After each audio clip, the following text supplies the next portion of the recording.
ก่อนพระพุทธเจ้าสิอุบัติขึ้นตะกี้คำว่าศาสนานั้นศาสนานี้บ่ทันมีดอกมีต่างๆกลุ่มชนกลุ่มคนทั้งหลายก็เอิ้นแต่ว่าพราหมณ์นั่นแหละแต่พราหมณ์ก็แยกออกบางพวกก็เก่งทางพิธีซื่อแต่ที่จริงก็คือถือเทพเจ้าต่างๆมีมา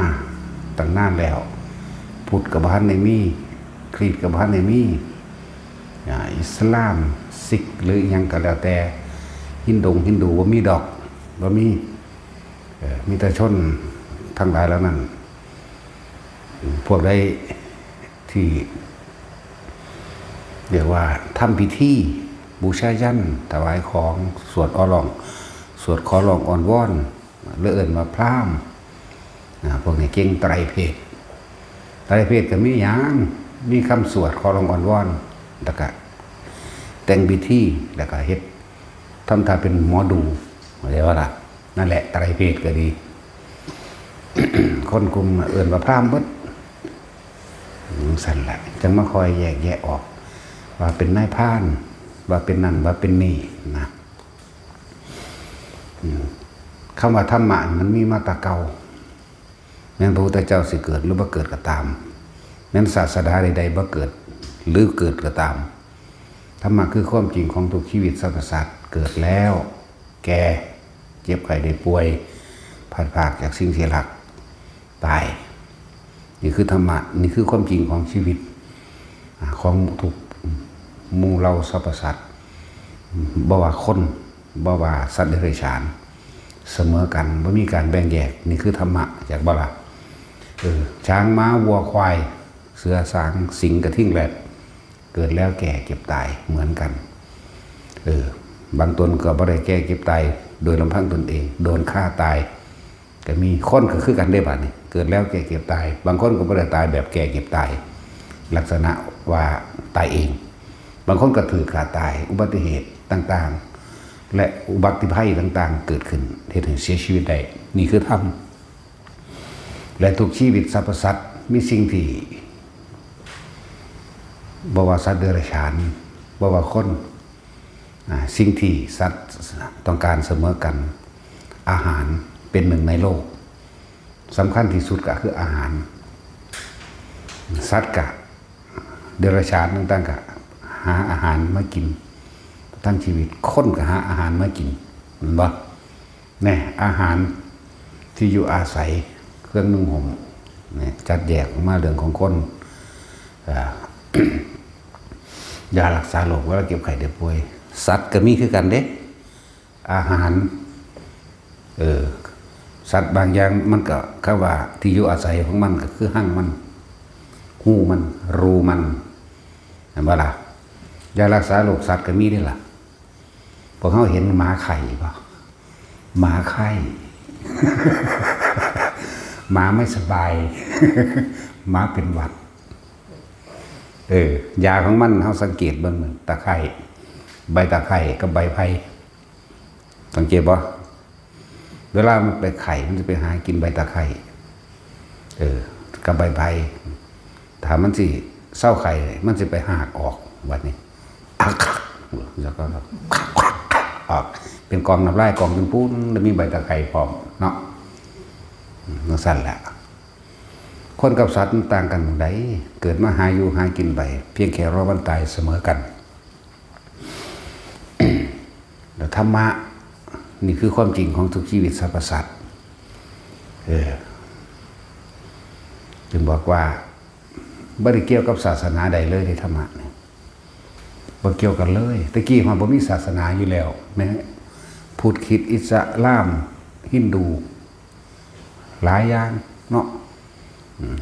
คนเกิดมากับปรารถนาความสุขความสมหวังแก่ตนเองแล้วก็เวลา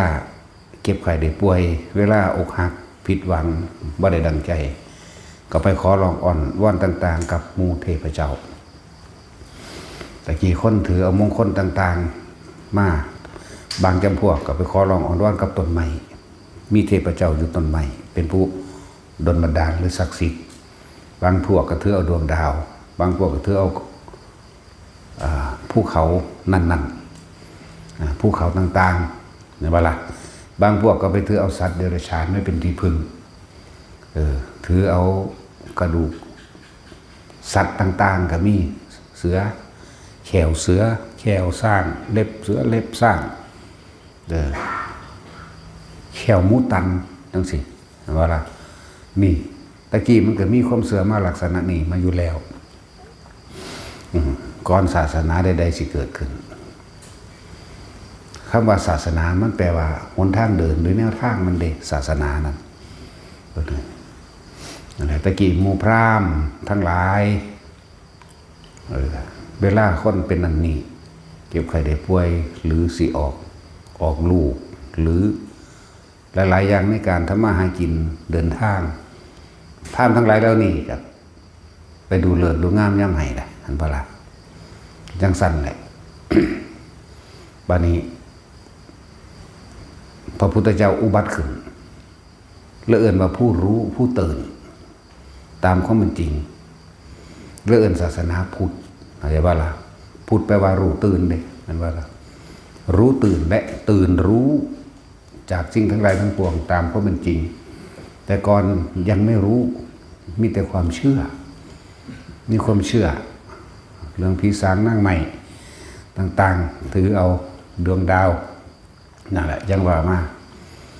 อันนี้ซูเมอร์นี่เขาสิมาเถียงกันเหตุหยังเรื่องศาสนาพุทธเรื่องศาสนาคริสต์ดีกว่าอิสลามดีกว่าเรื่องซิกดีกว่าเรื่องหยังละหลายๆศาสนาก็สิมาเถียงกันเหตุหยังคือบ่ถือเอาธรรมเป็นใหญ่โลดถือเอาธรรมเป็นใหญ่คือความจริงนี่เป็นใหญ่หนีบ่พ้นความจริงนี่แน่นอน1,000%ทุกคนเกิดแล้วต้องแก่เจ็บตายนึงทุกคนเป็นทุกข์สาเหตุแห่งทุกข์คือความยึดมั่นถือมันแล้วทุกคนหนีบ่พ้นกฎธรรมชาติพระไตรลักษณ์อนิจจังไม่เที่ยงไม่จีรังยั่งยืนผู้ใดเข้าไปยึดในความไม่จีรังยั่งยืนในความเกิดและความดับของมันเรียกว่าอนัตตาก็เป็นทุกข์แน่และทุกคนก็หาทางออกจากทุกข์เจ้าของบ่ได้ว่าทุกคน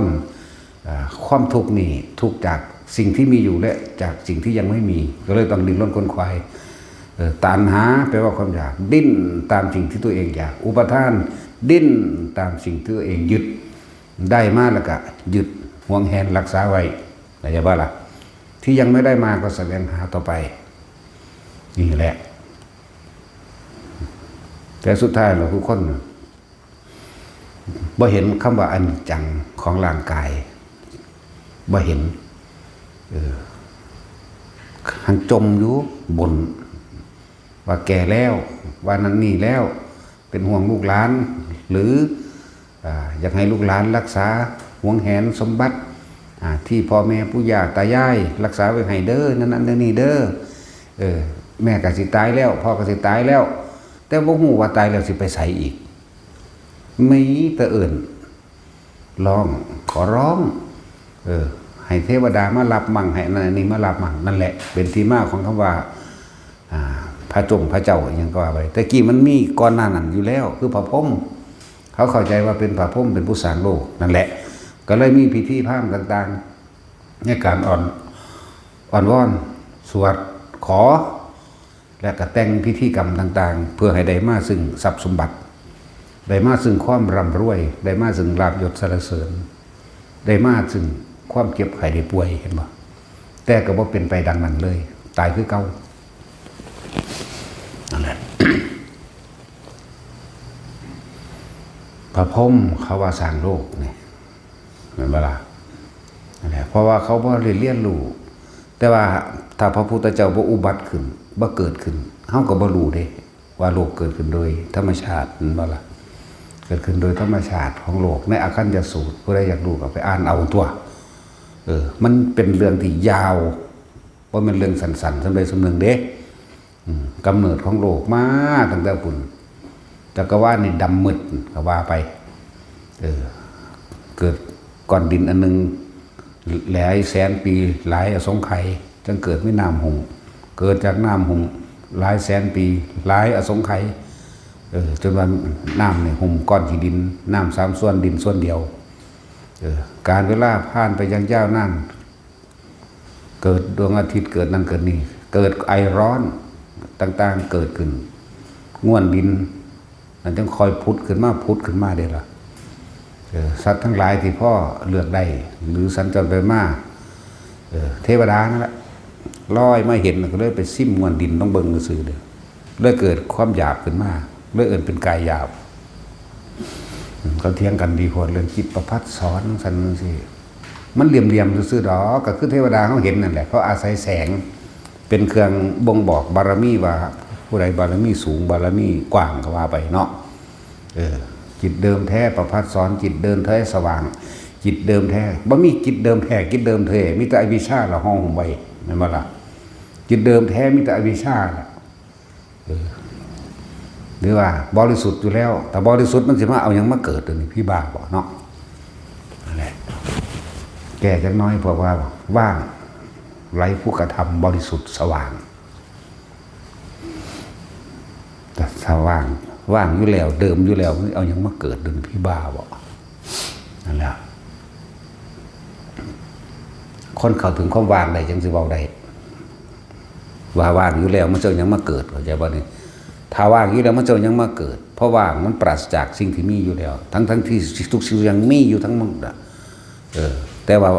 มันบ่มีในจิตดวงนั้นมันว่างมันเลยเอายังมาเกิดบ่ได้ตัว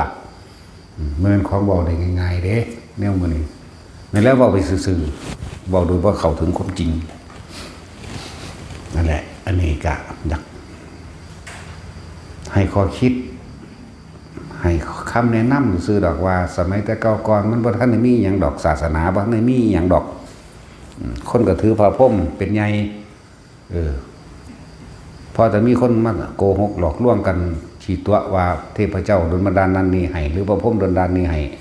ก็เลยมีผู้ตั้งโตขึ้นมาหาหลอกลวงว่าทำพิธีถวายของต่างๆเพื่อสิได้ซึ่งลาภสักการะของหาอยู่หากินเขาต้องบูชาและต้องกล่าวคำเจ้าต้องเอาผ้ามาเท่านี้พับเท่านี้ผืนเจ้าต้องเอาไต้ขีกระบองมาเท่านี้เจ้าต้องเอาเข่ามาเท่านี้เพื่อจะเป็นเครื่องขอร้องอ้อนวอนในการจัดพิธีต่างๆบูชายันต่างๆเพื่อให้พระพรหมนั้นดลบันดาลสุขให้นั่นบ่ล่ะนั่นแหละมันก็เลยเกิดกลายเป็นวิชาหากินของหมู่พราหมณ์นั่นแหละจึงมีมาเท่าซุมื้อนี้เห็นบ่ล่ะสั่นตะกี้พระท่านไม่มีศาสนาใดดอกแต่มีตลาดพวกเพื่อนนิครนครูทั้ง6ก็เป็นครูทั้งเดรัจฉีทั้งนั้นแต่สิเว้ามาพวกนิครนต่างๆกันว่านั่นแหละพวกสัญชัยพวกนิครนต่างๆแม้กระทั่งคำว่านิพพานตะกี้ก็มีมาก่อนแต่พระพุทธเจ้าเกิดพุ่นเด้นิพพานมันแปลว่าเย็นแปลว่าดับแปลว่าเย็นซื่อๆเด้แต่ในความหมายจนกว่าพระพุทธเจ้าอุบัติขึ้นมาพี่เด้จังรู้แจ้งแท่งตลอดแท้กันบ่ล่ะแต่สมมติว่าเขาต้มปลามาห่อนๆนี่เขาปรุงเขาตั้งออกจากเตาไฟมาตั้งไว้เดี๋ยวให้มันนิพพานก่อนจังกินคือให้มันเย็นก่อนเข้าใจบ่ล่ะนี่มาจากก่อนพุทธเจ้าพุ่นแต่ว่าในนิพพานในความหมายของแต่ละคนของแต่ละคู่ของแต่ละลัทธิซื่อๆเด้คือของอันตระกูลกัสสปะอันบ่ล่ะขยะกัสสปะหน้าที่กัสสปะนะคำว่าอรหันต์นี่มันก็มีมาตะก่อนหน้านั้นอีกเด้พระพุทธเจ้าแสดงฤทธิ์ขนาดใดหรือตระบ้านเขาขนาดใดถึงขนาดนั้นก็ไม่เป็นอรหันต์ดังเรานั่นนะบางพวกก็เขานิพพานแปลว่าเย็นซื่อๆแต่ว่าอธิบายแล้วหาวิธีทำให้ถึงกับบ่ได้จังซี่บางพวกก็ได้ฌานสมาบัติต่างๆก็เข้าใจว่านั่นคือนิพพานพอมันดับมันบ่ร้อนกังวลหยังแต่มันดับโดยการยึดความดับยึดความสงบยึดความว่างพร้อมนั่นแหละอันนั้นมันบ่ได้ยึดความว่างได้ว่างหรือบ่ว่างมันก็ยึดบ่ได้ยึดได้มันรู้อยู่จักบ่ล่ะ จังว่าให้ทุกคน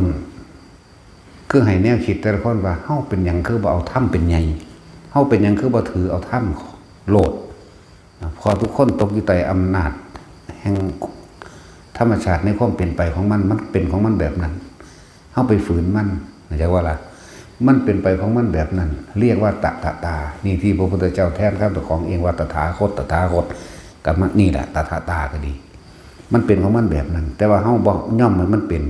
เฮายึดไว้เฮาบ่ยอมรับอนิจจังเฮาบ่ยอมรับอนัตตาเฮาเลยถูกเหมือนบ่นั่นแหละมีแต่ความเป็นเช่นนั้นทั้งหมดนี่ตถาตาหรือตถาคตแปลว่าจังซี่เฮาคือเบาถ้ำโลดเฮาสิไปถกเถียงกันเฮ็ดหยังพระเจ้าสร้างโลกหรือว่าสร้างโลก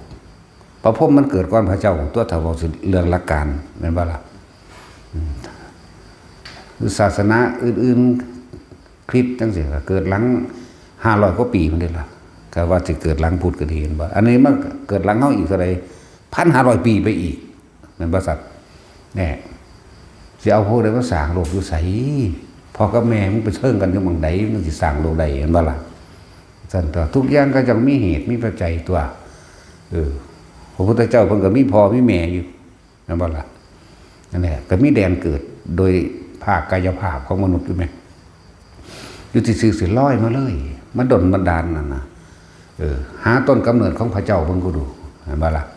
มีให้คอยคิดเด้เหมือนกับพรหมเป็นผู้สร้างโลกบัดนี้ถามพรหมผู้ใดเป็นพ่อเจ้าว่าบ่ได้ก็ถือว่าแต่ของเก่งเลยเห็นบ่มานะทิฏฐิเข้าใจว่าตัวเองอุบัติขึ้นเองโดยตัวเองนั่นว่าซั่นแล้วพวกทั้งหลายพวกคมทั้งหลายเกิดก่อนพระเจ้าเรานั้นอีกตัวแต่อันนี้เป็นเรื่องที่เขาใจผิดซื่อๆดอกอยากอธิบายเพราะให้เนื้อยะให้ขอคิดเด้นั่นแหละตากี้มันมีมาอยู่แล้วคือเฮาถือใหม่มงคลแม่นบ่ซุมื้อนี้ก็ยังมีมาไม่คูนผู้ใดไว้มีไว้ในบ้านในเรือนเองสิเฮ็ดให้ข้าวน้ำซ้ำปลาอุดมสมบูรณ์นั่นล่ะคูนขึ้นว่าเด้ไม่คูนไม่ค้ำไม่ย่อวานเศรษฐีวานนั่นนี่ก็ว่าไปเป็นเครื่องเรียกทรัพย์นั่นบ่ล่ะเป็นอีหยังที่ผู้ใดได้มาล่ะสิบ่งบอกถึงว่าเป็นผู้มีบุญบารมีนะตั้งแต่นี้คือความเข้าใจผิดเด้อซาลือไปหอดนอคูนเป็นทองคำตัวเห็นบ่ล่ะว่ามีดอกหลายอย่างอยู่ดอกแต่ต้นไม้ต่างๆที่นำเข้ามาป้องกันอันตรายจากสัตว์ร้ายมั่งป้องกันอันตรายจากพูดผีปีศาจตามความเข้าใจของเขาเห็นบ่ล่ะมีไม้อีหยังแน่สมมุติว่าต้นนาดนั่นว่าไล่ผีปอบว่าซั่นผีปอบของเฮานี่แหละผีปอบก็เลยว่าแม่นเนื้ออื่นดอกเนาะผู้ใดกินดิบกินแดงกับผู้นั้นน่ะผีปอบเฮากับผีปอบเฮากินก้อยงัวอยู่เนาะแต่สินก็กินคือกันนั่นแหละว่าบ่กินดอกลาบสกเล็กอำเป็ดอำหมูนี่นำหมดนั่นแหละก้อยกุ้งก้อยปลาซิ่วนี่ถ้าก้อยตำแหลกๆแหล่ๆใส่มะกอกกันบ่สู้อันเป็นโตได้ข่อย นี่แหละผีปอบนี่จะว่าล่ะในความหมายนั่นแหละต้นนาดไล่ผีปอบอย่างละบัดนี้มีหลายต้นอยู่เด้ตามคติความเชื่อของแต่ละชนเผ่าต่างๆที่ถือสืบกันมาแม่นบ่ล่ะนั่นแหละมันมีมากตะกอนนั่นอีกจึงบอกว่าเฮาสิไปถือเอาอีหยังกับความเชื่อในคติของชนเผ่าเผ่าชนต่างๆที่เขาสืบต่อกันมานะนั่นแหละบ่ต่างกันปานใดดอกอันเรื่องความเป็นมาของมนุษย์ทั้งหลายบ่ต่างกันมีอารยธรรมมีความเชื่อมีวัฒนธรรมต่างๆตามความเชื่อเด้แต่ละประเทศแต่ละเผ่าพันธุ์พร้อมนั่นแหละแต่สิ่งที่ว่าต่างกันเลยมีความหิวเหมือนกันเนาะเจ้าสิเชื่อวางใดก็ตามหรือเจ้าสิบ่เชื่อสิ่งใดก็ตามหิวเหมือนกันร้อนเหมือนกันหนาวเหมือนกันเจ็บไข้ได้ป่วยเหมือนกันเวลาพัดภาคจากที่รักมีความอาลัยร้องไห้เสียใจคิดถึงบุคคลที่จากไปหรือตัวเองกำลังจะจากกับบุคคลที่รักเสียใจเหมือนกันตายเหมือนกันอีกบ่ จำเป็นต้องเว้าเรื่องศาสนาสัตว์เดรัจฉานเฮาฮู้อยู่ว่ามีหรือว่ามีนะเวลามันเจ็บไข้ได้ป่วยหิวร้อนหนาวเหมือนกันบ่เหมือนกันเวลามันพลัดพรากจากสิ่งที่รักใครบอกเขาเอางัวเอาควายไปขายนะมันตลาดงัวควายเนาะบ่ทันได้ยานมอยู่บ่ทันได้มันยังกินนมอยู่นี่แยกภาคให้นำกันเด้แน่ศาสนาว่าแล้วนั่นน่ะนี่คือธรรมะนี่คือความจริงนะเฮาเป็นหยังจังไปหาเสื้อนั่นอันนี้ได้เฮาคือเบาความจริงเขามาเป็นเครื่องนำทางตนเองโลดแม่นบ่ล่ะเอาแล้วความเชื่อต่างๆถือวัตถุมงคลต่างๆในการเรียกทรัพย์เห็นปะล่ะหรือสวดมนต์กลคาถาต่างๆในการทำให้ผู้อื่นรักผู้อื่นหลงทำให้เกิดทรัพย์เพิ่มพูนทวีขึ้นหรือใดวัตถุอันใดหนึ่งมาเพื่อที่จะเรียกทรัพย์คือว่านั่นหรือป้องกันดลบันดาลนั่นปะล่ะรุ่นมหาลาภมหารวยรวยไม่เลิกรุ่นพันล้านแสนล้าน100 ล้านหรือล้านก็ว่าไปเนาะเป็นอย่างเขาก็ไปหาเสือสิ่งเหล่านั้นแล้วซึ่งโบราณกาลนั้นมันมีมาแต่เก่าก่อนนั่นแหละเป็นอย่างเขาก็บ่เสือธรรมะที่พระพุทธเจ้านำความจริงออกมาแสดงนี่ตั้งหากเลยสิ่งที่เขาใจทุกคนมันจังบ่ได้ถกเถียงกันอันนี้เถียงกันเรื่องเทพเจ้าจังสั่นจังสี่อยู่ยังไปง่มยังอยู่กับหลักการนั้นเป็นยังคือบ่เบิ่งในปัจจุบันเนาะง่มอยู่ได้หันคว้านหายังกับความเสื่อนั้นความจริงมันปรากฏนี่เห็นอยู่ทนโทอยู่ธรรมะมันเกิดอยู่ต่อหน้าต่อหูต่อตาเฮานี่แหมเสียงที่ได้ยินแล้วมันก็บ่ดังอยู่ตลอดตัวมันก็เกิดดับอยู่ไหมคนผู้นี้ว่าอิมุบิมให้เฮาฟังเขาเดียวมันก็หนีไปว่าทั้งใหม่ล่ะแน่ก็เกิดดับแล้วไหมตาเขาเห็นคนผู้นั้นผู้นี้นี่จักน้อยก็หนีจากกันแน่นี่แม่ซ้ำนี่มึงไหมหนักอีกอย่างนั่นแหละความเชื่อกับความจริงมันต่างกันเด้อที่บอกมาตลอดนะเขาคือว่าถือธรรมะคือความจริงของชีวิตเบิดโลกนี่อาหารเป็นหนึ่งในโลกกันแล้วกันแม่นบ่ล่ะนี่มันเป็นปัจจัยอันเป็นเครื่องอาศัยยังอัตภาพไม่เป็นไปเป็นเครื่องดำรงอยู่ของชีพสืบไปเพียงแค่รอมันตายนี่คนบ่ใส่เสื้อผ้าว่าแต่มีแนวกินก็ได้ก็อยู่ได้ได้ล่ะสัตว์มันยังบ่ได้ใส่เสื้อผ้ามันก็กินมันก็อิ่มมันก็อยู่ได้อยู่ได้ล่ะนั่นบ่ล่ะ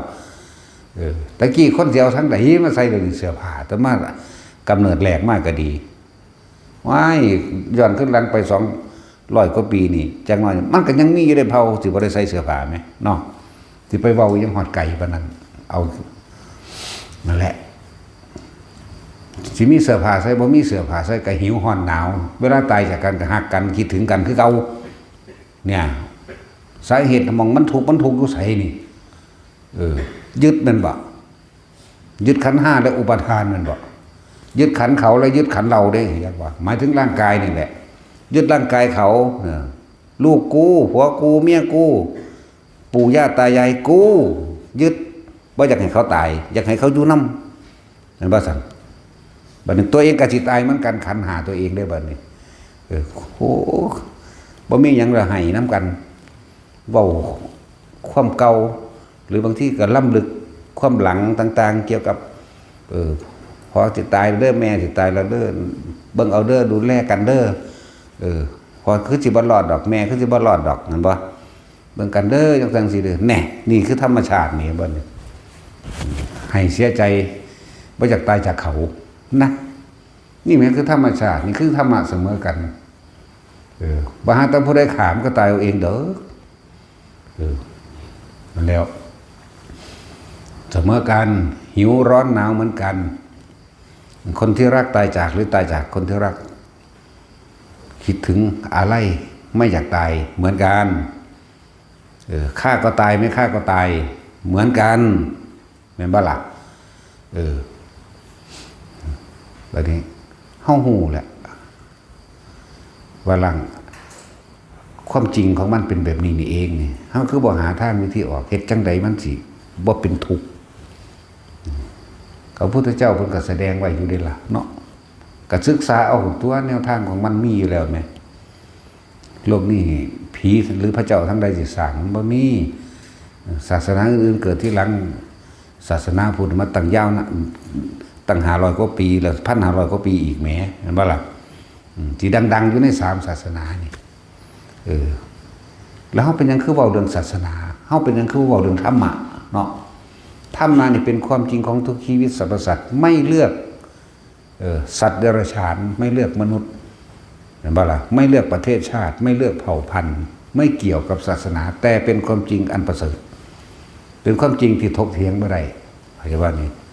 มาเถียงใครแม่เกิดมาแล้วมึงบ่แก่เก็บตายคือกันบ่วะศาสนาอื่นๆก็ดีถ้าจะเว้าเรื่องศาสนาแม่นบ่ล่ะนี่คือเฮาเว้าเรื่องธรรมะเฮาบ่ได้เว้าเรื่องศาสนาศาสนาแปลว่าทางเดินเด้ทางเดินของพุทธทางเดินของคริสต์ทางเดินของอิสลามทางเดินของฮินดูทางเดินของซิกซ์นั่นแหละสั้นแล้ว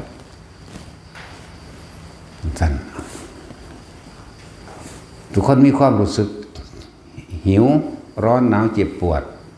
คิดถึงบุคคลอันเป็นที่รักเสียใจเมื่อไม่ได้ดังใจเหมือนกันนี่คือธรรมะเห็นบ่ล่ะมีคือความจริงเฮ็ดจังได๋เฮาสิหนีออกจากสิ่งที่เฮากำลังเข้าไปยึดมันถือมันนี่คือสาเหตุแห่งทุกข์ได้บาดนี้นั่นทุกข์บ่สั่นคนที่รักตายจากหรือจะตายจากคนที่รักทุกข์บ่ล่ะบัดนี้สิ่งของอันเป็นที่รักบ้านต้นไม้หรือเงินทองที่มันสูญหายไปเสียใจวะเสียใจแน่เหมือนกันเบิดกับทุกชนชาติเผ่าพันธุ์และศาสนาอีกนั่นบ่ล่ะเสียใจคือกันไม่ต้องการให้บุคคลผู้ใดผู้หนึ่งมารังแกตัวเองข่มเหงตัวเองเหมือนกันเห็นบ่ล่ะเหมือนกันที่สุดเลยเดินบ่มีคำสอนบ่มีผู้ใดสอนกันเลยคือการเสพกามเห็นบ่ล่ะสัตว์เดรัจฉานไผสอนมันคือเฮ็ดเป็นคนก็คือการไผสอนมันคือไปแอบเฮ็ดกันเป็นเนาะเหมือนกันเป๊ะบ่ได้เกี่ยวกันเลยกับชนชาติเผ่าพันธุ์ใดบัดนี้ทุกประเทศเนาะมีโรงเรียนสอนว่ากูจะไปเป็นครูวะเนาะตัดสินเอาว่าเจ้าสอนอยู่ในระดับม.6นะเฮามันยังพอดีหรือเอาแนวใดเจ้าโอ้ยเจ้าคนละโมกเจ้าเด็กน้อย15ปีซื้อเกี่ยวกับเพิ่นเฮ้ย20กว่าพุ่นเด้ข่อยจังเอิ้นผู้สาวได้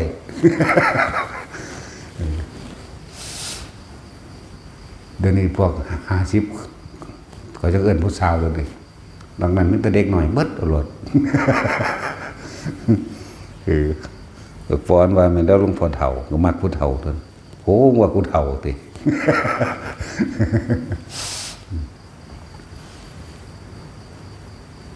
มักเตะเสะหรือไผสิไปมักอันเฒ่าอีหลีกันเนาะเฮาก็มักรุ่นเดียวกันตัวเหมือนกันบ่บาดนี่คือความจริงแต่ว่าธรรมะคือความจริงทุกชีวิตนี่หมายถึงเขาคือเอากันได้เขาคือเฮ็ดกันเป็นแม่นบ่ไผสอนบ่มีไผสอนแม่นว่าล่ะคือเฮ็ดกันแถมซ้ำบ่เปิดเผยได้ไปรีเอาอีกหรือโซ่อยู่บ่ตัดสินจะโซ่บ่ โซ่บ่ออกใต้ทอดสดทางทีวีบ่ บ่โซ่ได้เนาะมันคือเป็นสั่นนี่คือสิ่งที่เหมือนกันเบิดนี่บ่นี่ไม่ว่ามนุษย์และสัตว์เดรัจฉานปรารถนาความรักปรารถนาความเข้าใจปรารถนาความเมตตาเหมือนกันหมดปรารถนาความอยู่ดีกินดีมีอิ่มมีได้กินอิ่มมีอำนวยความสะดวกทุกสิ่งทุกอย่างเหมือนกันเบิดนี่คือความจริงบ่ล่ะนี่คือธรรมะนี่คือความจริงเฮาคือบ่เว้าเรื่องธรรมะเฮาคือเว้าเรื่องความจริงของชีวิตเฮาเป็นหยังคือว่าศาสนานั้นศาสนานี้เฮาจะไปแบ่งแยกมันเฮ็ดหยังศาสนาใดก็เกิดแก่เก็บตายเหมือนกันหิวร้อนหนาวเหมือนกันกินก็กินแค่อิ่มเหมือนกันไหมเนาะแน่ป่วยเหมือนกันเด้บ่ได้เกี่ยวศาสนาเด้นี่เดี๋ยวเรื่องธรรมะแล้วนี่นั่นแหละหันเข้ามาเบิ่งความคิดเจ้าของเฮากำลังยึดสิ่งใดเป็นทุกข์กับสิ่งใดนั่นบ่ซั่นนี่หยังเด้สายชีวิตอันนี้หากินเพียงแค่ซ้ำตายนั่นแหละ ถาบรรดาศักดิ์ความยิ่งใหญ่ทั้งหลายก็เป็นแค่อาชีพเครื่องมือในการทำมาหากินแต่คนบ่มีธรรมะนะครับอีกอันหนึ่งคือคนบ่เข้าถึงบ่เข้าใจว่าสัตว์โลกเป็นไปตามกรรมหมายถึงการกระทำของตนเองเป็นเครื่องบ่งบอกเป็นเครื่องชี้วัดตัวเองเป็นผลที่ตัวเองต้องรับสัตว์โลกเป็นไปตามกรรมเพื่อการกระทำของเขาเองอันนี้คือลึกลับเข้าไปอีกแล้วหมายความว่าทำกรรมอันใดไว้นี่ไม่ว่าบุญหรือบาปต้องได้รับผลของกรรมนั้นๆสืบไปชีวิตหลังความตายนี่คือร่างกายหนึ่งเป็นชีวิตหนึ่งเลยแต่ว่าชีวะหมายถึงดวงจิตอันนี้วิญญาณอันนี้ความรู้สึกอันนี้จิตมโนวิญญาณอันนี้นี่ก็เอิ้นว่าชีวะหรือชีวิตนี่มันมาอาศัยร่างกายนี่เป็นสัตว์อันหนึ่งเด้มนุษย์นี่จะว่าละเอิ้นว่าเว้าให้เข้าใจง่ายซื่อได้ว่าชีวิตหลังความตายทำอันใดไว้ก็ต้องได้ไปรับสิ่งที่ตัวเองทำเด้รับอันใดก่อนครุกรรมอันใดที่จิตสุดท้ายหรือความคิดสุดท้ายคิดถึงก่อนนี่เพราะว่าหยังเพราะว่าบ่ปฏิบัติธรรมบ่รู้จักทุกขังอริยสัจจังทุกขสมุทัยโยอริยสัจจังทุกขนิโรโธอริยสัจจังทุกขนิโรธคามินีปฏิปทาอริยสัจจังไม่รู้จักหนทางปฏิบัติจิตตัวเองออกจากทุกข์ออกจากการเวียนว่ายตายเกิดออกจากความยึดมั่นถือมั่นออกจากตัณหาออกจากอุปทานออกจากขันธ์ห้าอุปทานขันธ์ทั้งหมดนั่นบ่ล่ะนั่นเองสี่กระทำกรรมใดไว้จิตเจตนามีความรุนแรงถึงตรงใดก่อนตัวใดสิปรากฏขึ้นก่อนชีวิตหลังความตายตัวนี้คิดถึงบางคนห่วงหน้าบางหันกับปั๊บวันแล้วมันกับท่านแล้วหรือบางคนก็ห่วงเรื่องรักแดนหน้าคิดแค้นเขาสันพอดีตายครับความคิดนั้นไปอยู่หน้านั้นมันน่าสิยับไปศอกหนึ่งมันน่าสิเฮ็ดให้ตรงมันบ่ล่ะเนี่ยปรุงแต่งอารมณ์ได้บัดตบบ่งบอกว่าจะไปเกิดภพใดนี่เป็นความบ่พอใจผู้ที่ใจขาดซ้ำตายลงนรกเลยคำว่าจิตมีที่ตั้งก็หมายถึงคิดถึงเลือกส่วนไรนาตัวนั้นคิดถึงเสาแดนรักแดนหน้าตรงนั้นเพื่อมันมีตั้งแล้วมันก็มีการต่อความคิดเมื่อมันต่อความคิดแล้วก็เกิดอารมณ์เมื่อก็เกิดอารมณ์แล้วนั่นแหละพบเป็นที่ไปเป็นแดนเกิดเห็นปะวิญญาณได้เกิดขึ้นแล้วไปปฏินรกถ้าโมโหแต่ตายด้วยโลภกับเปรตอยากได้อันใดอันหนึ่งนะหรือหวงแหนนะหวงตายด้วยโลภยังบางคนสิตายถิ่มจากให้จากหน้าจากคลองเราก็ยังโลภว่าของกูตลอดนั่นแหละเปรตจากว่าล่ะบางคนก็หลงไหลในยศถาบรรดาศักดิ์ตลอดทั้งทรัพย์สมบัติเอาอวดอ้างว่าอาจจะว่าอวดอ้างลูกหลานก็ได้ว่าเป็นได้จังสันจังสี่หรือหลงไหลไฟฝันในสมบัติพวกนี้ไปเดรัจฉานยากนักหนาเด้ถ้าพระพุทธเจ้าบ่เกิดขึ้นหรือคนที่บ่มีภูมิจิตภูมิธรรมที่มันมีอยู่ในใจอยู่แล้วเป็นบุคคลที่เคยสั่งสมบารมีบางคาบบางสมัยมันบ่มีพระพุทธเจ้าบ่ได้เกิดไงเห็นบ่ล่ะคนที่ไปอบายเปรตนรกเดรัจฉานพวกนี้99.99%เด้ทำไมนั้นคนที่ไปสวรรค์กับพรหมโลกก็มีอยู่1นั่นแหละ1%นั่นแหละหรือ 0.1 ผมบุ๊มันว่าล่ะเอาคิดเบิ่งเด้อแต่ละคนนี่ก่อนตอนนี้เฮาเริ่มคิดได้แน่แล้วเนาะตั้งแต่เฮาเกิดมาตอนที่เฮากำลังเป็นหนุ่มเป็นสาวกีบกันอยู่นี่มั้ยหรือหาอยู่หากินเลี้ยงลูกเลี้ยงหลานเอาคิดเบิ่งเด้อกะว่าเจ้าของตายนี่ตอนสิไปใส่หาซื้อให้ซื้อหน้าหาเลี้ยงกันหรือไปทำการทำงานทะเลาะเบาะแว้งทบเถียงกันนั่นนี่ขี้กินเหล้าเมายาฆ่ากันตายนี่สิไปใส่เอาดีตัวมันรอดมาเพราะได้ฟังธรรมอยู่นี่นั่นบ่ล่ะได้ฟังความจริงที่อธิบายอยู่เดี๋ยวนี้แต่ความจริงของเจ้าของต้องยอมรับเด้นะบ่ล่ะฮู้จักเข้าวัดเข้าว่าบ่บัดนี้ คำว่าวัดนี่จักแต่ว่าพระเหลืองๆอยู่ซื่อๆเด้แม่นบ่ท่านบ่เข้าใจธรรมะไงว่านี่บ่เข้าใจธรรมะเด้วัดนี่เป็นสถานที่ซื่อๆเด้ที่เข้าใจกันนั่นน่ะเกิดพ่อกันเลยถ้าว่าทำบุญก็ใส่คำว่าประเพณีบุญพาเวทเอากฐินบ่ผ้าป่าบ่แน่บ่ท่านจะเข้าถึงธรรมะนั่นบ่ล่ะแล้วคิดเบิ่งย้อนหลังเบิ่งเด้อไผก็ดี คิดถึงเกิดแก่เจ็บตายบ่คิดถึงอนิจจังทุกขังอนัตตาบ่คิดถึงทุกข์เพราะเขามายึดในรูปร่างกายนี่บ่ยึดร่างกายเจ้าของก็ยึดร่างกายผู้อื่นพร้อมคิดถึงบ่นี่ธรรมะนี่แนวสิออกจากทุกข์นี่จักว่าบ่มีก็แล้วกันน่ะแต่จุ้ยตอนเรียนม.6 นี่คิดถึงธรรมะบ่แน่จังซั่นแล้วห้าไปตายตอนนั้นสิคิดว่าเจ้าของสิไปสวรรค์อยู่บ่บ่ตัดสินมื้อนี้ก็คือกันนั่นแหละเขาไปวัดกับเขาไปติตำหนิพระได้บัดนี้เนาะตำหนิพระเฮ้ยน่าสิจังสั่นน่าสิเฮ็ดจังสี่ไปเด้บ่ได้เข้าใจแก่นบ่เข้าใจธรรมะดอก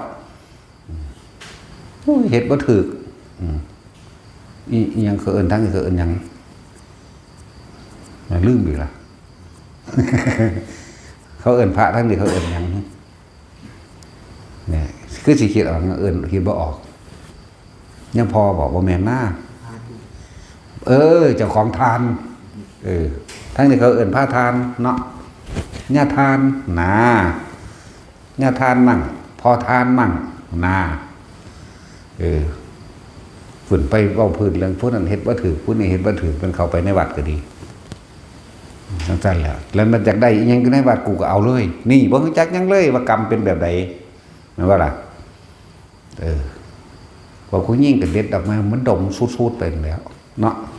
อยากนั่นนี่ก็เอาไปเลยเห็นแล้วพอผู้ใส่บ้าเป็นแต่เห็ดดำมักจกดีเถอะเว้ยดึงเอาโลดเนี่ยบ้านได้มันจักธรรมะได้หรอแต่ว่ากูมาวัดอยู่กูพาโมมาขอศีลอยู่อิมินาสกาเดนะเนาะทางพุทธังภควันตังวัดเทมิอากาบถึงเมาเป็นอันใดอันหนึ่งที่เหมือนเฮ็ดสืบต่อกันมาแต่ว่าบ่เข้าถึงธรรมะเนาะอะไรความจริงของแต่ละคนเบิ่งเด้อคือต้องยอมรับมันเด้ว่าเฮาเป็นแบบนั้นเมื่อเฮาเป็นแบบนั้นบาดนี้ในปัจจุบันนี่กูรู้แล้วกูจักธรรมะแล้วกูต้องละกิเลสทั้งตัวบัดนี้ธรรมะนี่บ่ล่ะกูต้องละตัวนี้กูต้องถอดถอนความยึดมั่นถือมั่นตัวนี้กูต้องสั่งสมแต่สิ่งที่มันดีเห็นบ่ล่ะซั่นแล้วเว้ามาแต่เริ่มต้นแรกนั่นน่ะเริ่มต้นแรกนั่นคำว่าศาสนาว่าท่านมีดอกอยากว่าล่ะมีแต่ความเสื่อถือเอาผีสางนางไม้เทวดาต้นไม้และภูเขาถือเอาสัตว์ต่างๆมาเป็นที่พึ่งของเจ้าของเองมีแต่การขอร้องอ้อนวอนต่างๆจากเทพเจ้าจากพระอินทร์จากพระพรหมจากต้นไม้ต่างๆถือเอาไม้นั่นเป็นมงคลไม้ต้นไม้ต่างๆหวานต่างๆมาเป็นเครื่องป้องกันตัวเองถือเอากระดูกสัตว์มั่งบางพวกก็ถือเอารูปสัตว์มั่งบ่เขาบางพวกถือเอางัวถือเอาเสือไฟ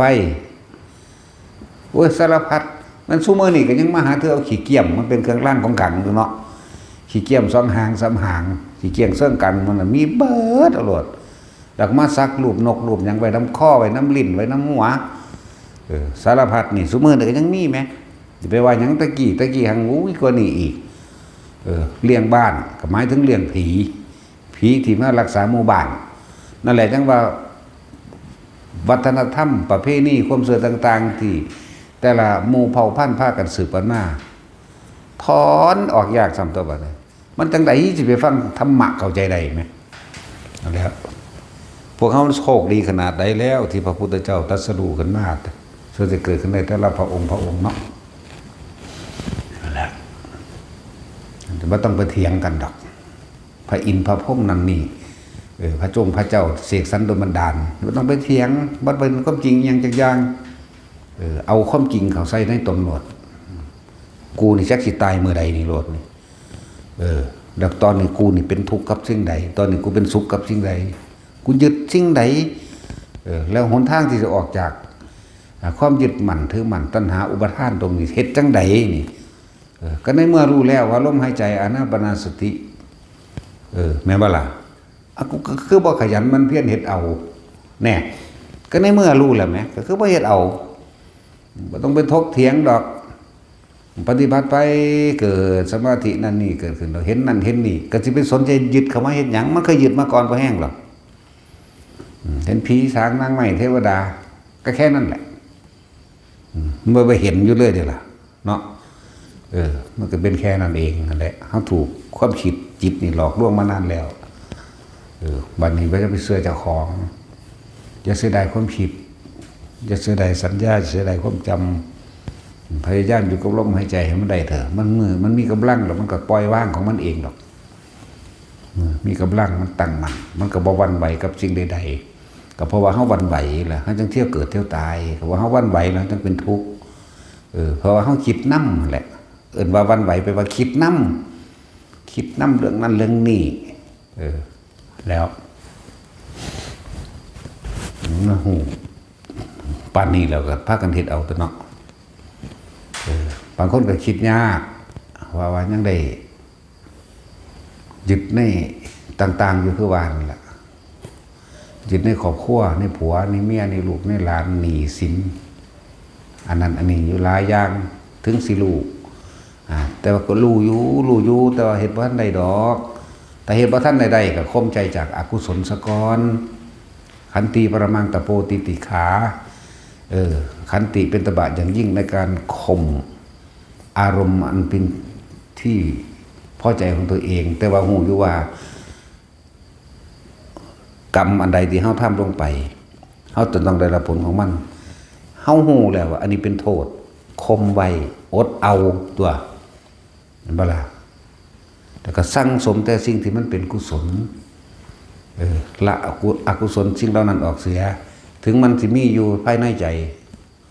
มันมีในความรู้สึกนั่นแหละแต่ว่าอดเอากันเอาอย่างว่าล่ะแล้วก็หาสิ่งที่มันเป็นกุศลมาทำแทนตัวแม่นบ่ล่ะ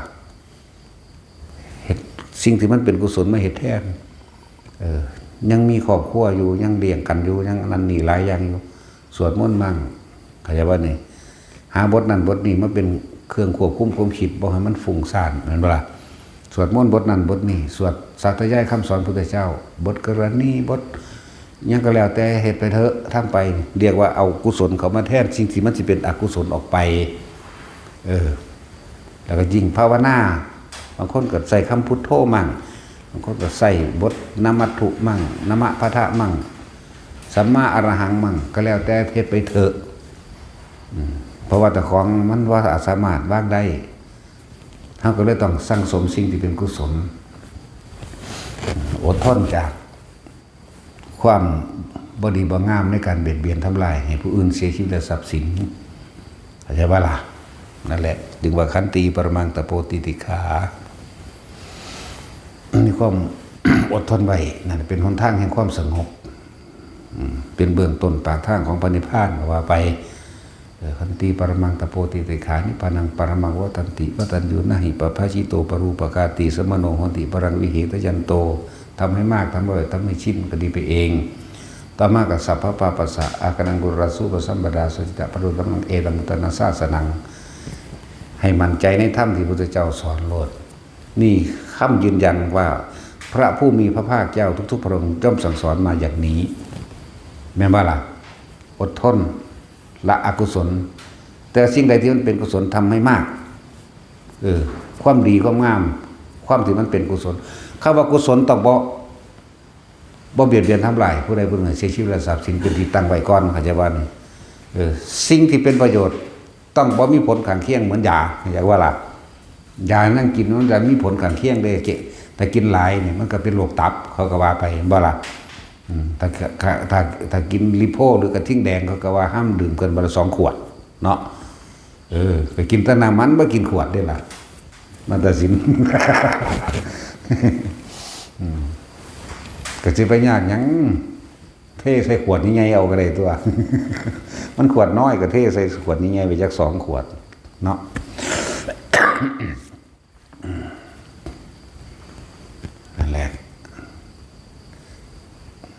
อันใดมันเป็นกุศลเฮ็ดไปเถอะ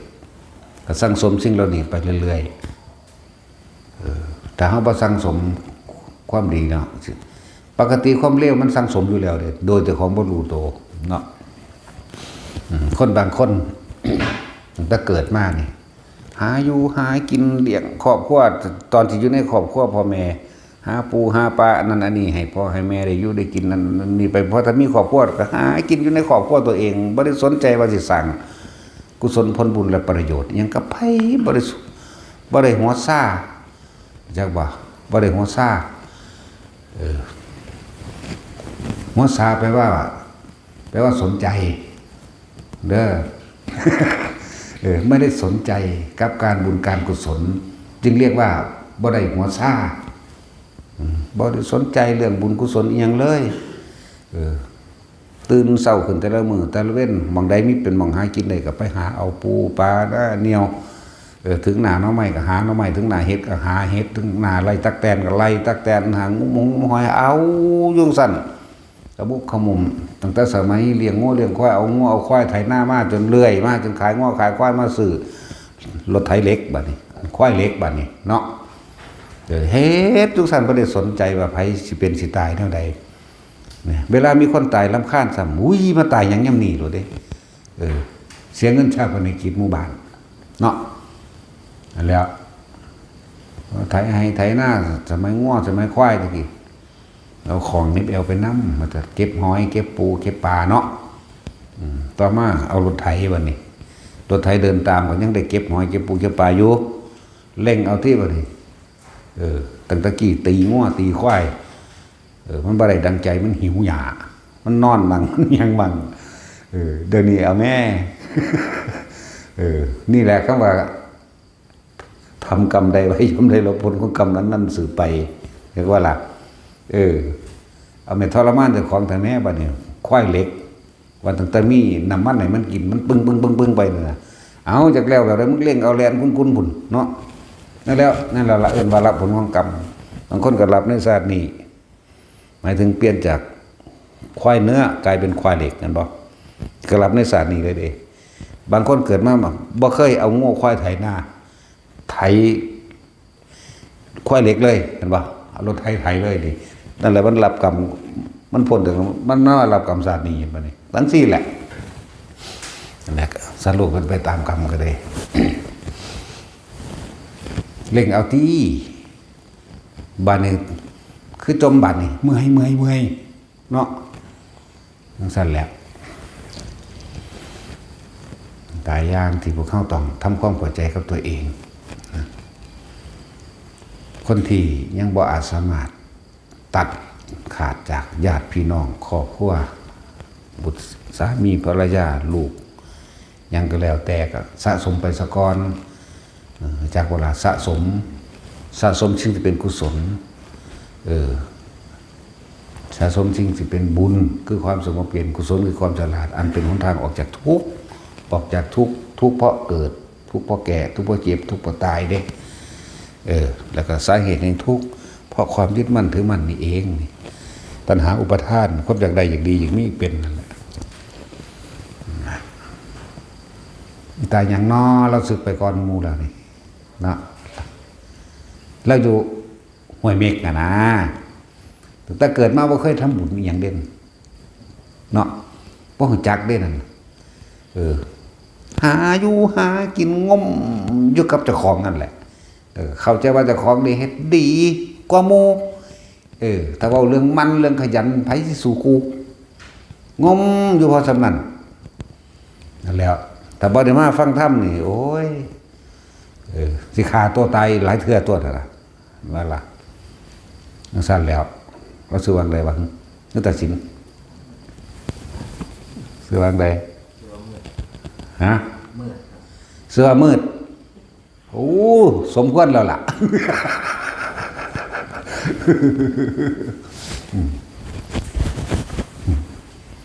พวกตะโมตะมะปรายโนมืดมาแล้วมืดไปนี่จากบ่ล่ะ พวกนี้เกิดในที่มืดแต่ไปในที่มืดอีกน่าสิตายก้อนนั้นเนาะ ผู้เขาตายก้อนนั้นแม่ก็บ่ได้เว้ยหามึงนี่ให้ตัวบัดนี้ ถ้าถอนความเห็นเก่าๆที่เจ้าของเขาเฮ็ดมาเราเริ่มคิดถึงคำบริกรรมภาวนาหรือภาวนาทรงชาติมันนี่เจ้าของนี่มันก็เป็นตโมตมะบ่แม่นแม่นอยู่ โชติอยู่อันนี้นึกว่าพวกบางคนมืดมากแล้วสว่างไปก็มีอยู่ตโมตมะโชติปรายโนบุคคลผู้เกิดมาในที่มืดผู้ไม่รู้อะไรเลยบ่ฮู้ทุกข์บ่ฮู้สมุทัยบ่ฮู้นิโรธบ่ฮู้หนทางออกจากทุกข์บัดนี้หาก็เกิดใหม่เด่นนะเห็นบ่ล่ะถ้าเว้าเรื่องขยันกับกูละเนาะเก่งก็หมู่เฮ็ดหยังก็หมู่ตั้งใจคักโดยทั้งโลกเขาก็ว่าเป็นคนดีเพราะว่าบ่ไปลักไปปล้นไปกี้ไผบ่เอาเปรียบไผแต่ก็เฮ็ดขมุกขมุมอยู่จักกับของนั่นแหละแม่นบ่ล่ะอีตามืดนั่น ทั้งมืดทั้งดำทั้งคำเครียดเอิ้นว่าดำนิ่นเนาะมืดคักตัวส่วนราคาตัวตายตอนนั้นคือโอ้ยตกนรกอยู่เท่าไหร่อสงไขยเด้บ่ได้ว่าเลยซ้ำนี่ตกจังได๋บ่ตกจังได๋บ่เคยทำจิตใจให้สว่างไสวโดยธรรมบ่ฮู้จักบุญบ่จักความสงบภายในใจตัวเองบุญในความหมายของเฮาบ่แม่นว่าเอาเงินไปใส่ซองให้ซื่อๆเด้บ่แม่นว่าไปถวายหมอนไปถวายผ้าไปแห่กินเหล้าเมายาน้ำบุญพาเวทเด้บ่แม่นได้บุญนั่นบุญคือความสงบภายในใจของเฮาพี่เด้ที่ได้บุญเฮาถวายเงินเป็นล้านก็บ่ได้บุญเด้ถ้าจิตใจมันบ่สละออกแท้เข้าใจบ่ล่ะถวายเงินบาทเดียววันนี้สละออกบ่ปรารถนาบ่หวังผลให้ท่านแม่นบ่ทำด้วยความบริสุทธิ์ใจจริงๆบ่มีหวังผลให้ทานไม่มีชื่อพันในผลแห่งทานบ่สังสมในความอยากได้ดีมีเป็นได้ทั้งสิ้นนั่นแหละบุญเกิดความสงบแล้วบัดนี้ผู้ถวายเป็นล้านนี่ดูถูกหมู่บางหันกูก็เฮ็ดเท่านั้นบางนี้กูก็เฮ็ดเท่านี้เนาะคือตะค่อน ตะค่อนกับอันอีกกึ่งฟึ่งนะเมียเพิ่นอีกกึ่งฟึ่งแล่นไปทำบุญบางหันเนี่ยบางหัน50,000เพิ่นได้พามื้อนี้โอ้ยเบิดเป็นแสนเลยได้พาซั่นเพิ่นมาหากู200นึงก็บ่ถึง5มึงนี่ สิได้บ่บุญ เนาะมันบ่แม่นพวกนั้นมันไปลงทุนหน่อยอยากได้ของหลายตัวนั่นน่ะเขาตัวให้ท่าสีเฮือนกับท่าโอ้ยเนาะสมันทั้งโง่ทั้งงอกธรรมดาวะพูดเล่นไปหาครูบาอาจารย์ที่เขาเป่าเสกศักดิ์สิทธิ์ยังไง5 ทุ่ม6 ทุ่มก็ไม่ได้เห็นเขาเนาะไม่เห็นว่าแบบดีใจเขาบอกไปหลอดทองนั้นไปหลอดนุ่มเขาบางหันอะไรเบิด20,000 30,000 50,000ว่าเด้โอ้ยแล้วก็หอดกู150สั่นแล้วนั่นแหละมันเป็นบุญอยู่แบบมันได้เป็นได้นั่นนะแต่ของหน่อยไปหลอกแหลกของหลายนั่นเจ้าสิหาเมื่อกระสร้างเจ้าจากได้พันล้านเลื่อนเบาของหน่อยไปแหลกของหลายบ่ได้เป็นบุญอยู่นี่บ่หาตั้งแต่ใส่เงินได้คั่นนี่เนาะตัดหญ้าตาดอยู่ก็ได้บุญแล้วเบิกบานลื่นเรื่องบันเทิงเสยอยู่มั้ยจังซั่นแล้วมันเข้าใจชีวิตแล้วมันเห็นธรรมะนั่นแล้วอะไรจังว่ามันบ่ได้เสียชาติเกิดหลายๆคนที่ตายไปแล้วโดยบ่ได้เข้าใจคำว่าธรรมะคือหยังธรรมะคือชีวิตจริงประสบการณ์จริงของเจ้าของเองธรรมะคือร่างกายนี่ทุกข์แบบใดนี่ธรรมะอันเป็นเรื่องของกว้างขวางสัตว์ทั้งหลายในโลกนี่เกิดแล้วแก่เก็บตายเสมอกันแม่นบ่ล่ะเกิดแล้วหิวร้อนหนาวเสมอกันป่วยเสมอกันนั่นแล้วกินข้าวเหมือนกันเนาะตอนนี้ได้ล่ะเวลาตายจากคนที่รักร้องไห้คิดถึงซึ่งกันและกันเหมือนกันเบิดบ่ได้เกี่ยวกับศาสนาใดเลยนี่เป็นของจริงทั้งเบิดสัตว์เดรัจฉานมันมีศาสนาอยู่บ่หรือว่าเขาบ่ได้ลงทะเบียนสัตว์แต่สินเจ้างัวเจ้าไปลงทะเบียนอยู่บ่งัวนี่นับถือศาสนาใดพุทธบ่ บ่มีเด้เนาะหมานี่นับถือศาสนาใดเขาลงทะเบียนหมาทะเบียนกล้วยอยู่อ่ะมันบ่ได้ถือเด้แต่ว่าเอาลูกมันออกจากกันแม่มันบ่ให้น้ำกันวากโลดน่ะมันเอาหมอหากันโลดแล้วเนาะ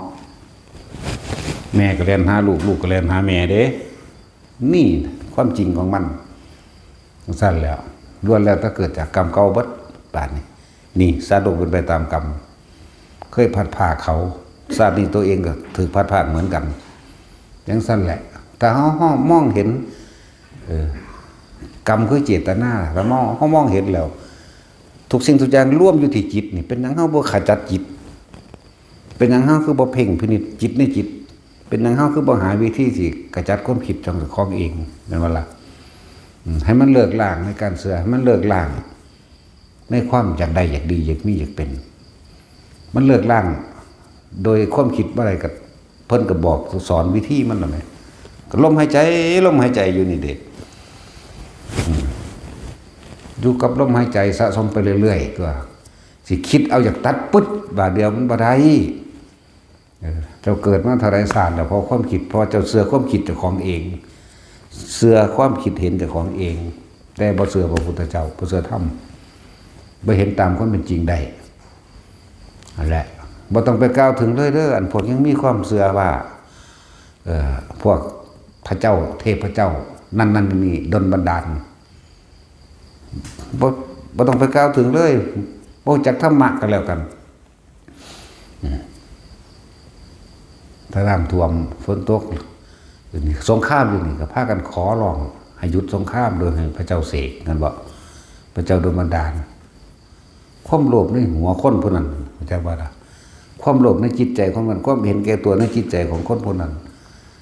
คนผู้เดียวที่เป็นผู้นำมีความโลภแล้วแพร่กระจายความโลภให้หมู่ของพวกนี้ก็ถือว่าตนคือเก่าตัวเห็นบ่ล่ะเฮ็ดเพื่อตัวเองแต่ว่าก็ต้องอาศัยผู้อื่นสมัครพรรคพวกเขามานั่นก็เพื่อตนนั่นสิเป็นเพื่ออะไรมันต้องละเบิดฮอดพรรคพวกของตัวมันไผก็ดีเนาะแต่เป็นธรรมะในการปล่อยแล้วก็ดีนั่นแหละไฟใหม่ก็ขอร้องให้ใครดับโอ้ยก็พวกดับเพลิงพุ่นล่ะเนาะมาดับไปเลยเนาะนั่นแหละถ้าว่าได้อาหารมากก็ว่าพระเจ้าประทานน้ำท่วมกับพระเจ้าทดสอบทดสอบสู้โลดบ่ต้องมาทดสอบกูเพราะกูบ่เชื่อพระเจ้าอยู่แล้วพระอินทร์พระพรหมทั้งหลายกูด่าแหลกล่ามอยู่เบิดเนาะนั่นแหละมันแปลกประหลาดบ่ล่ะความเชื่อกับความจริงที่เขาบ่อาจสามารถเข้าไปถึงได้ยังฆ่าความเชื่อเป็นเครื่องกั้นเอาไว้เบิดตลอดบ่เข้าถึงธรรมชาติความจริงต่อไปแต่กี้มีพระพรหมเป็นผู้สร้างนั่นบ่ล่ะพระพรหมเป็นผู้สร้างแต่พระพรหมมันแสดงว่าพระพรหมมันก็ลำเอียงไปอีกอย่างหนึ่งพระพรหมมันก็ปัญญาอ่อนอีกเนาะมันสร้างคนพิการมาหยังแต่ว่ามันเป็นผู้สร้างนั่นบ่ล่ะสร้างคนตาบอดหูหนวกมาหยังสร้างคนที่เหล้าเมายามาหยังมันสร้างน้ำเย็นและน้ำมันสร้างน้ำเข้มมาเห็ดหยังมันสร้างสิ่งที่มันเป็นอันตรายต่อคนหนังมาเห็ดหยังมันคือบ่สร้างให้คนรวยเสมอกันคนมีหน้าตาดีเสมอกันนั่นบ่ล่ะนั่นแล้วนั่นคือความเสื่อมีมาตะกอนนั้นอีกก่อนพระพุทธเจ้าสิอุบัติขึ้นก่อนธรรมะสิอุบัติขึ้นมาแก้โลกนี้บ่ล่ะนั่นแหละจะบอกว่าเฮาเว้าเรื่องธรรมะเฮาบ่ได้เว้าเรื่องศาสนาใดทั้งสิ้นอย่าว่านี่เว้าเรื่องความจริงความจริงคือสัตว์โลกกระทำสิ่งใดไว้ก็ต้องได้รับผลของกรรมนั้นสืบไปดังนั้นตัวบ่มีผู้ใดดลบันดาลเกิดแล้วแก่เจ็บตายเสมอกันตายจากคนที่รักก็ร้องไห้เสียใจเหมือนกันทั้งคนที่ตายก็ร้องไห้เสียใจทั้งคนที่เป็นญาติผู้ตายก็ร้องไห้เสียใจคิดถึงกันนี่นธรรมะไหมเหตุจังใดเฮาสิพ้นออกจากความตายนี่ที่พระพุทธเจ้านำความจริงออกมาแสดงให้พวกเฮาเดินตามเป็นหยังพวกเฮาก็บ่เดินตามเพิ่นโลดจะเชื่อเจ้าของเพราะว่ามันเชื่อเจ้าของอวิชชานี่คือความไม่รู้เห็นบ่เนี่ยไม่รู้ว่าคิดอย่างนี้ก็ไปเกิดคิดกุศลก็ไปเกิดคิดอกุศลก็ไปเกิดนี่แหละคือความเข้าใจผิดคิดว่าเนยชาพิสังขารนั่นเนี่ยเจอความคิดวัดจึงเป็นเหตุปัจจัยบังเกิดวิญญาณเกิดความรู้สึกฟังเอาไว้ในจิตใจนี่เอิ้นวิญญาณ วิญญาณเลยเป็นเหตุเป็นปัจจัยให้เกิดเป็นปฏิสนธิในน้ำมารูปแม่นบ่แล้วก็เป็นน้ำมารูปก็เป็นอายตนะก็เป็นภาษาก็เป็นเวทนาก็เป็นตัณหาเป็นอุปาทานภพชาติชรามรณะเพราะมันเสื่อความคิดของยุดคิดนั่นแหละมันจึงจะบ่เกิดอวิชชายัตติเปว่าอเสสะวิราคะนิโรโทสังขารานิโรธาแน่เมื่อเฮาฮู้ความจริงแล้วเนี่ยเฮาก็เลยต้องหาวิธีหยุดความคิดหมดความปรุงแต่งแน่โดยอาศัยลมหายใจนี่ได้ล่ะพอเฮาเห็นถ้าเฮามีสมาธิมันตั้งมั่นตั้งไว้ในใจหลักสูตรมันเพิ่นก็บอกแล้วกายเวทนาจิตธรรมอาศัยลมหายใจนี่แหละลมหายใจนี่แหละคือการให้กายเป็นกุศโลบายหนึ่งเพื่อบ่ให้ความคิดมันเล่นไปหรือคิดไปกับรูปรสกลิ่นเสียงบุคคลนั้นสัตว์นั้นสิ่งของนั้นนั่นว่าถ้าคิดไปแล้วมันก็มีอารมณ์แล้วมันก็เป็นภพทันตัวภพก็คืออารมณ์ภพหน้ากับพรุ่งนี้อะไรไกลกว่ากันเอาแต่ช่วยจะว่าภพหน้ากับพรุ่งนี้ยังไกลกว่ากันฮะภพนี่แล้วมันไกลเนาะพรุ่งนี้ยังไกลกว่าเห็นป่ะล่ะส่วนภพนี่หมายถึงความคิดเท่าที่มันมีอารมณ์ไปพร้อมมันเกิดอยู่เดียวนี้เด้ตายลงเดี๋ยวนี้มันก็ไปตามภพตามอารมณ์นั่นแหละภพก็เลยโกรธนิรยคติภพโลภมันยังสัตว์อบายภพบ่ล่ะในเปรตนั่นแล้วยังสั่นตัวภพนี่เกิดอยู่เลยกับความคิดเท่านี่อย่างวันภพนี่เกิดอยู่เลยกับความคิดเท่าเอาคิดถึงบ้านมึงรู้ไผก็ดีเป็นห่วงบ้านนั่นเกิดแล้วภพมันพวกอื่นบ่ทันฮอดจะตายในขณะนี้เดชจังไดล่ะนั่นแล้วพวกนี้ไกลเหลือเกินเป็นอย่างเฮาคือไม่ทำขณะนี้ปัจจุบันณขณะนี้ให้ดีที่สุดนี่แหละให้รู้เหตุปัจจัยการในการที่ต้องดับเจ้าของเองมันเป็นนั่นแหละก็อยู่ลมหายใจนั่นแหละทำให้บ่อยทำให้มากเลยเกิดความไวชินแล้วมันก็เป็นญาณนั่นแหละแปลว่ารู้โอ้กูรู้ท่านก็คิดดีแล้วเนาะโอ้กูรู้แล้วนะวิธีที่สิให้คิดตั้งมันตั้งตรงไหนตั้งตรงลมหายใจมั่งตั้งตรงในกายเวทนาจิตเวทนากายรวมกันเป็นหนึ่งจิตหนึ่งถ้ามันเด่นอยู่นี่ก็เป็นผู้รู้หั่นตัวรู้ยังก็รู้ในความรู้สึกในกายหนึ่งแล้วก็รู้ท่านความคิดจากของที่มันกำลังคิดไปปรุงไปแต่งไปดึงกลับมาใหม่ตัวมาละนั่นแหละเอาภาษาเฮาเด้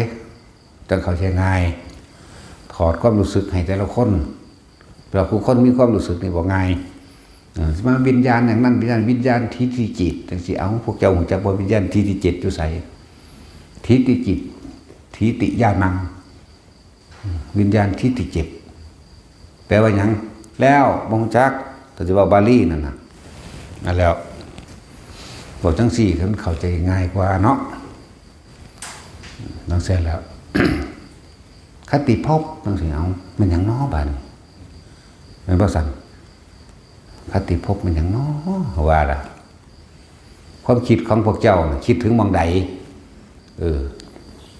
จะคิดถึงบุคคลที่เกลียดเห็นบ่ล่ะความคิดถึงปรุงแต่งเกิดภาพนึกคิดจินตนาการสมมติว่าคนที่เกลียดเฮาจะฆ่ามันเด้เนาะคนที่เกลียดนี่เนาะอารมณ์ขึ้นละบัดวื้อกันเนาะจังซั่นตัวบัดนั่นแหละคติคือความคิดที่เจ้ากำลังจะไปบาดก่อนสิตายดีว่าดีเจ้าเห็นภาพไฟเกิดขึ้นห้องเวิร์กตายซั่นนั่นแหละเนริยคติภพสั่นแล้วจังว่าแต่ละคนอันนี้เฮาเว้าธรรมะเฮาบ่ได้เรื่องความเชื่อความเชื่อกับความจริงคนละเรื่องกันนะบ่มีดอกพระเจ้าบ่ได้สร้างโลกพระพุทธบ่ได้สร้างโลกบ่มีอีหยังสร้างโลกนี่เกิดขึ้นมาเองแม้ตัวเฮาเองก็ยังเกิดเอง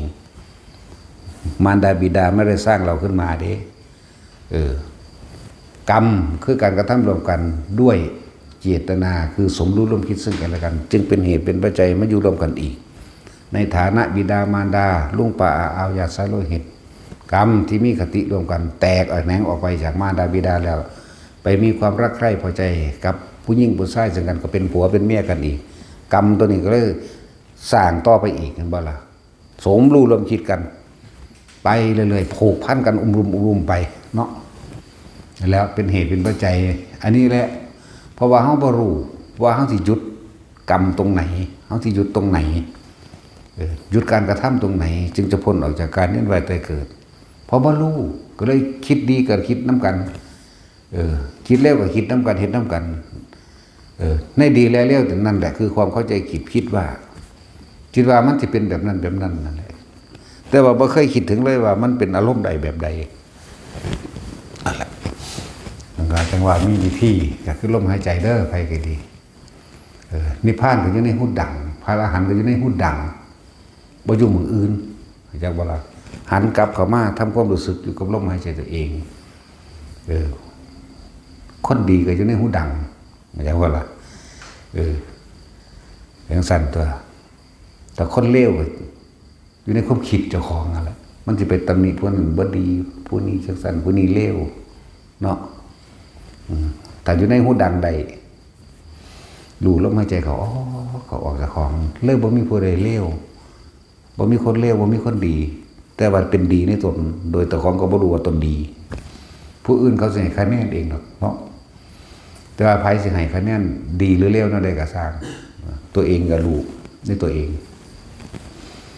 ฝึกลมหายใจยืนเดินนั่งนอนทำการทำงานเฮ็ดนั่นเฮ็ดนี่ให้ทุกคนมีสติรู้สึกโตสติก็ว่าปัจจุบันก็ว่าให้ว่านี่ความหมายเดียวกันจิตตั้งมั่นก็ว่าตั้งตรงไหนถ้าเฮาฝึกเป็นทรงชาติจะเดินชาตินี่แหละพุทธเจ้าบ่ได้สอนหลายปานใดเด้1รู้อริยสัจ4นี่คือทุกข์เพราะเกิดเพราะแก่เพราะเจ็บทุกข์เฮาก็คิดคนในตนเองตัวหิวร้อนหนาวพัดพากจากสิ่งที่รักเก็บแก้วปวดหัวปวดฟันนั่นนี่ก็คิดเบื้องต้นนั่นน่ะบ่ล่ะนี่ทุกข์ฮู้ทุกข์แล้วฮู้เหตุแห่งทุกข์แล้วฮู้หนทางดับทุกข์แล้วก็เดินตามทางที่สิดับทุกข์คือมรรคมีองค์8ต่อมาย่นย่อเข้ามาอยู่ในนี่อยู่ในลมหายใจนี่อยู่มั่งนี่นึงเด้บัดนี้เคยเลิกให้หาเครื่องอยู่ทั้งสั้นตัวแล้วคือพวกเฮาทองกันอยู่มื้อนี้เห็นบ่นี่สวดอยู่มื้อนี้วิตกาวิจารังบูปสมะอัจฉตังสัมปัสสาตนังเจตโสเอโกทิภาวังอวิตกังอวิจารังวิเวกจัมปิติสุขังปัทมังชานังอุปสัมปชาวิหารติเนี่ยให้เป็นผู้ทรงชาติเจริญชาติโดยลมหายใจเฮาเองนั่นแหละละอกุศลหายไปแล้วเป็นผู้มีสติรู้อยู่กับลมหายใจเข้าออกนิวรณ์ก็หายเองบ่ต้องไปละมันโดยการคิดจังบ่ล่ะเอาเถอะหน้าเอามันแค่ว่าขามนิวรณ์หาได้นี่อยู่กับลมหายใจกับอุณาโลมได้เพียงแค่ปฐมฌาน2 3 4 5 6 7 8เป็นเอาเองดอกแม้กระทั่งการเห็นของเปิดดับของผิดเจ้าของเองเฮาได้แสงสว่างปัญญาเฮาได้ความจริงนี่เพราะพระพุทธเจ้ามาบอกเฮาว่าทุกอย่างไม่เที่ยงมันบอกทุกอย่างเป็นของไม่เที่ยงทุกอย่างถ้าเขาไปยึดก็เป็นทุกข์นั่นแหละว่าล่ะอันนี้จังทุกขังอนัตตานี่คือยอดของปัญญาอยู่หม่องนี้ตะกี้เขาเจ้าบ่ฮู้จักอันนี้จังทุกขังอนัตตาเด้ผู้เข้าสู่ฌานสมาบัติ8ได้รูปฌานอรูปฌานมื้อนี้เขาเจ้าก็เป็นพรหมต่างๆไปเป็นบ่ล่ะเขาเจ้ายึดในความสงบสงบของเขาเจ้าคือต้องบ่ฮู้ยินหยังบ่เห็นหยังดับปึ๊บนั่นเป็นนิพพานของเขาเจ้าบ่เหมือนกับนิพพานของพระพุทธเจ้านิพพานของพระพุทธเจ้าปราศจากความคิดนึกปรุงแต่งในความอยากได้และอยากเป็นเท่านั้นหนึ่งเด้มีอยู่กับทุกสิ่งอย่างแต่ไม่นำทุกสิ่งอย่างเข้ามามันหยุดนะแล้วมันคนละอย่างกันเด้ หยุดคิดปรุงแต่งในความอยากได้อยากดีอยากมีอยากเป็นเพราะเฮารู้แล้วว่าสิ่งทั้งหลายทั้งปวงมีความเกิดขึ้นเป็นธรรมดามีความแตกดับเป็นธรรมดาหาความยืนยั่งยืนไม่ได้อันบุคคลทั้งหลายไม่ควรเข้าไปยึดมั่นถือมั่นนี่แม่ปัญญาก็เลยบัดนี้เฮ็ดจังไดบัดนี้เฮ็ดจังไดมันจังสิบ่คิดบ่นึกบ่นั่นบ่นี่ถ้ามันได้คำตอบแล้วเด้นี่ลมหายใจเป็นกุศโลบายเป็นกุศโลบายในการหลอกความคิดตัวเองหลอกความคิดตัวเองบ่ให้มันไปนึกถึงสัญญาคนเฮาคิดนี่คิดถึงสัญญาอันเก่าเบิดนั่นแหละจังได้แบบนั้นเด้นั่นคืออนาคตเนี่ยคิดถึงตัวเทียบซะก่อนสัญญาจึงละเอียดกว่าสังขารทุกความคิดโดยแล้วถ้าคิดจากของเก่าของเดิมคือสัญญา นั่นบ่ล่ะมันไปคิดถึงอนาคตบ่ได้มันบ่ทันได้เห็นมันทันได้เกิดมีแต่คิดแบบนี้นี่คิดถึงแต่สัญญาคิดถึงเรื่องเก่าๆอยากให้เป็นแบบนั้นนั่นคืออนาคตอยากให้เป็นนั่นบ่นี่อยากว่าล่ะวิให้ดับสัญญาเวทนิยันให้โรดก็ลมหายใจเลยดับก็เลยให้มันได้ลมเถอะนาไปก็ดีอยู่ดีปราศจากความคิดนึกปรุงแต่งในสิ่งดันสิ่งนี้คิดนึกปรุงแต่งก็เริ่มจากสัญญาเริ่มจากการคิดถึงของเก่าเท่านั้นแหละเห็นบ่ล่ะนึกถึงของเก่าเด้สัญญาถึงจะมีอยู่แต่ไม่คิดนึกปรุงแต่งเวทนาความรู้สึกพอใจหรือไม่พอใจเกิดขึ้นเมื่อใดพบดับนิโรธดับพวกเจ้าแค่ผ่านนิวรณ์หาไปเถิดนะเดี๋ยวมันจะคอยเป็นไปเองดอกเข้าใจว่าล่ะผ่านนิวรณ์หานี่คือบอกเป็นภาษาให้เขาใจซื่อผ่านบ่เป็นคิดถ้าคิดไม่ได้ผ่านเนาะลมหายใจเขาออกนี่ทรงชาติเจริญชาติโดยปฐมฌานโลดไปก็ดีทำจนกว่าจะเกิดความเคยชินและชำนาญยืนกระลู่ลมหายใจเขาออกและอุณาโลมนี่หมายถึงเฮาเอาปิติเดียวมันตั้งไว้ฐานที่ตั้งแห่งจิตหรือสมาธิแปลว่าจิตแต่มันตั้งตรงไหนนี่ในกายเฮานี่ในกายเวทนาในจิตของเฮาเองตั้งตรงหน้าผากเดี๋ยวมันเคลื่อนขึ้นหัวมั่งเดี๋ยวมันลงหน้าอกมั่งกายรู้สึกเอาว่าดิแต่ละมันนั่งสิพานไปของมันเองดอกนั่นล่ะจะว่าฝึกอะไรก็ฝึกเอาความรู้เก่าๆที่มีมาอย่าพึ่งเอามาอย่าเอาสัญญาตัวนี้มาขวางผู้ฝึกหัดผู้ฟังมาหลายคนความรู้หลายนี่มันจะลงยากเลยแต่ว่าถ้ามันลงแล้วมันสิมีคำอธิบายดีละเอียดแยบคายคือภาษาลีบุตรเพิ่นมีความรู้หลายเด้มื้อที่15เพิ่นจังบรรลุอรหันต์แม่นบ่ล่ะปานนั้นว่าผู้มีปัญญาคือบรรลุแหละสากมุงบาทลูกศิษย์ที่ติดตามมานำผู้ละข้างองค์ละ250นั่นของพระโมคคัลลา250เพราะสารี250ฟังธรรมบทเดียวบรรลุอรหันต์เลยบัดหัวหน้าว่ามีปัญญาหลายขึ้นนานเนาะแปลกบ่ล่ะเพราะมีความละเอียดแยบคายในการอธิบายขยายความอย่างนึงแล้วเฮาบ่ต้องเอาหยังหามกับกูนี่ลมหายใจได้กูเห็นลมหายใจเขาออกได้ก็เอาละนานั่นแหละเอาสมาทาน